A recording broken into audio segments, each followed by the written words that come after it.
വൻ സുനാമിക്കും ഭൂകമ്പത്തിനും സൂചന നൽകിക്കൊണ്ട് മറ്റൊരു ദുരന്ത സൂചന. റഷ്യയിലെ ക്രോസ്നാദർ മേഖലയിൽ നിരവധി ഡോൾഫിനുകൾ ചത്ത നിലയിൽ തീരത്തടിയുന്നു. നിരവധി മത്സ്യങ്ങളും ചത്ത നിലയിൽ കാണപ്പെട്ടു.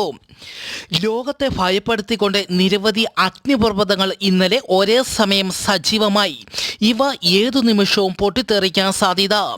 ഫിലിപ്പീൻസിലെ കാൽനോൺ അഗ്നിപർവ്വതവും ജപ്പാനിലെ സക്കുർജിമ അഗ്നിപർവ്വതവും ഹവായ് ദ്വീപിലെ കിലയ്യ അഗ്നിപർവ്വതവും നിക്കരാഗുവയിലെ മസയ അഗ്നിപർവ്വതവും ഇന്നലെ ഒരേ സമയം സജീവമായി. ഇവ ഏതു നിമിഷവും പൊട്ടിത്തെറിക്കാൻ സാധ്യത. മറ്റൊരു ദുരന്തം കാലിഫോർണിയയിലെ സാന്താക്രൂസ് വാർഫിൻ്റെ ഒരു ഭാഗം തകർന്നു. സുനാമി പോലെ വൻ കടൽ തിരമാലകളാണ് റിപ്പോർട്ട് ചെയ്യുന്നത്. നിരവധി വീടുകളും കടൽ തിരമാലയിൽ തകർന്നു. തീരമേഖലയിൽ നിന്ന് ജനങ്ങളെ മാറ്റി തുടങ്ങി.